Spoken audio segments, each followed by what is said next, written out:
बिस्मिल्लाहिर्रहमानिर्रहीम अस्सलाम वालेकुम बायोकेमिस्ट्री की यो important topic دی دا زموږ سره دی mineral of biological significance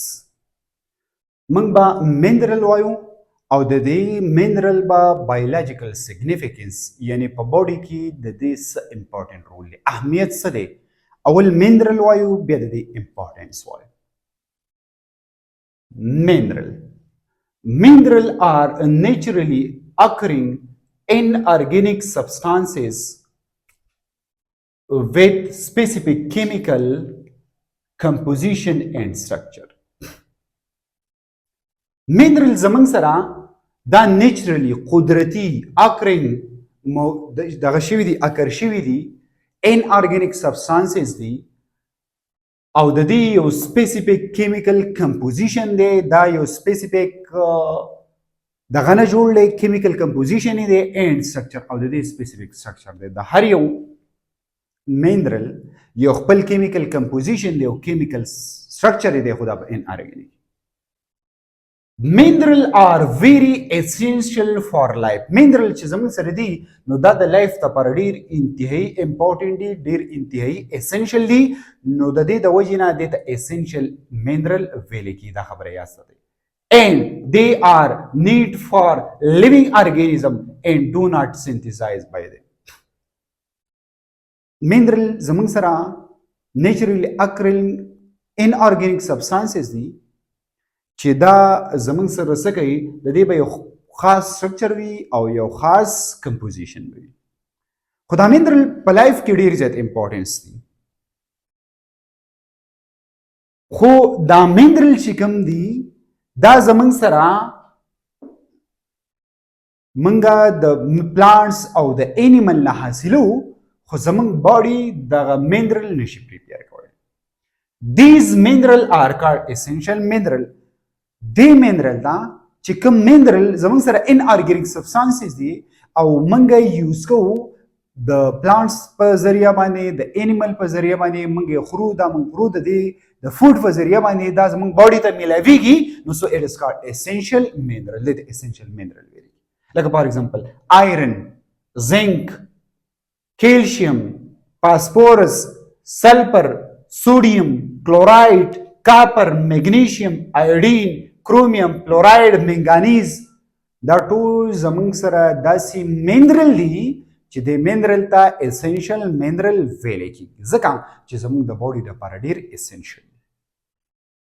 رول اف منرل ان اور باډي که فرض کا موږ د منرل وخورو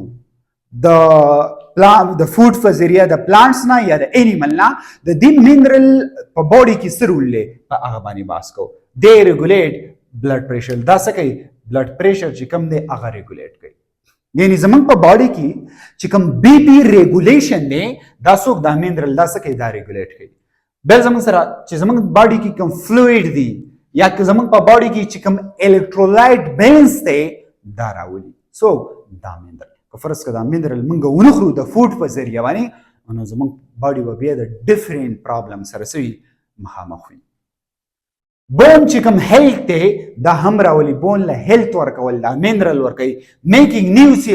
نیو سیل فارمیشن کې هم هیلث ورکوي کنټریبیوټینګ ټو نارمل مسل چې زموږ په باډي کې کوم مسل موجود دي په هغه کې هم یو بیگ کنټریبیوشن کوي او زموږ سره چې کوم نروس چې کوم فنکشن دي په هغه کې هم یو بیگ رول ادا کوي امپورټنت خبره ده نه زموږ په باډي کې چې کوم اکټیویټي کیږي دغه اکټیویټي سره سره د منرل ضرورت دی که فرض که منرل نه وي نو دغه اکټیویټي بیا په هغه شان طریقه نه کیږي لکه څنګه چې په نارمل طریقه باندې کیږي سورس اف منرل سورس دی دا موږ د چا نه حاصلو منرل آر وایډلی ډسټریبیوټ ان فود دا په فود کې ډسټریبیوټ شوي دي سو زموږ سره منرل نیچرلی اکرینګ ان سایل ان واټر سی واټر یا ریور واټر زموږ سره سورس اف منرل دا زموږ سره فود دی مقصد دا دی چې زموږ سره منرل چې کوم دي دا په فود کې موجود دي او as well as نیچرلی چې کوم اکرینګ کوم منرل دی په سایل کې هم شته او په واټر کې هم شته ریور واټر یا سی واټر کې هم شته دې سایډ نه سکرین شاټ واخلئ زه دغه سایډ ته کېږم بیا راته دا سایډ نه ښکاري زمونږ سره پلانټس ان انیمل تاسو ته پته ده چې پلانټس زمونږ سره څه چل کوي ټیک اپ منرل زموږ سره څه کوي دا به خوري څنګه به خوري فرام د سایل نه ځکه چې په سایل کې زموږ سره څه موجود دي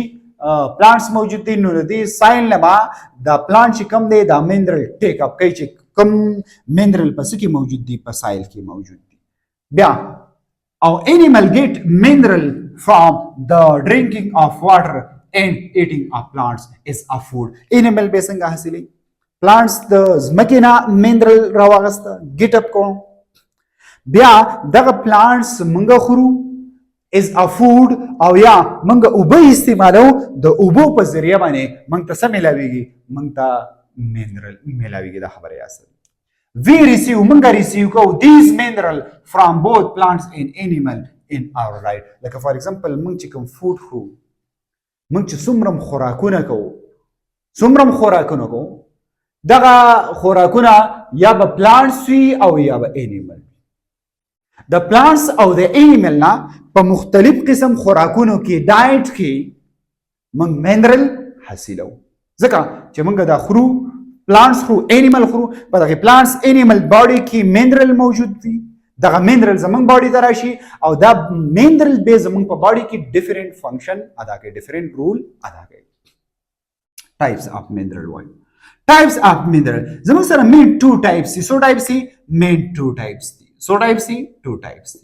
دا خبره یاد سره فرست ون زموږ سره مایکرو منرل یا ټریس منرل وته ویل کی هغه منرل چې کوم منرل زموږ سره سوي micro mineral are those we need less than 100 mg per day هغه mineral چې کوم mineral زمونږ باډي ته ریکوایر وي د 100 ګرام نه په کم مقدار کې ډیلی موږ ته ریکوایر وي هغه mineral ته مایکرو mineral یا ټریس mineral ویل کی دا خبره اصل لکه فور ایگزامپل هغه ایگزامپل سری کرومیم کاپر ایودین آیرن فلوراید زنک سیلینیم منګانیز دا زموږ سره داسې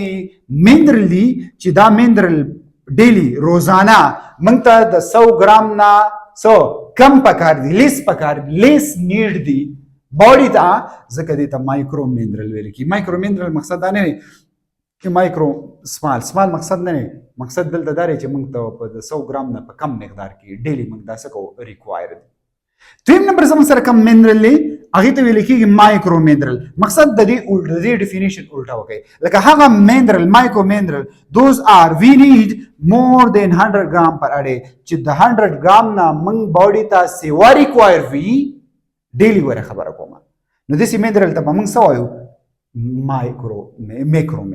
میکرو منرل پای کې زموږ سره څوک دی کیلشیم دی میګنیشیم دی فاسفورس دی پوټاشیم دی سوډیم دی سلفر دی کلورایډز دي دا زموږ سره داسې منرلز دي چې دا منرل زموږ سره ډیلی ریکوایر دي او د 100 ګرام نه سیوا په مقدار کې موږ ته ریکوایر دي نو دې ته موږ میکرو منرل ویلی شو دا زموږ سره څه منرلو د منرل سورسز او ټایپس هم موږ ویلو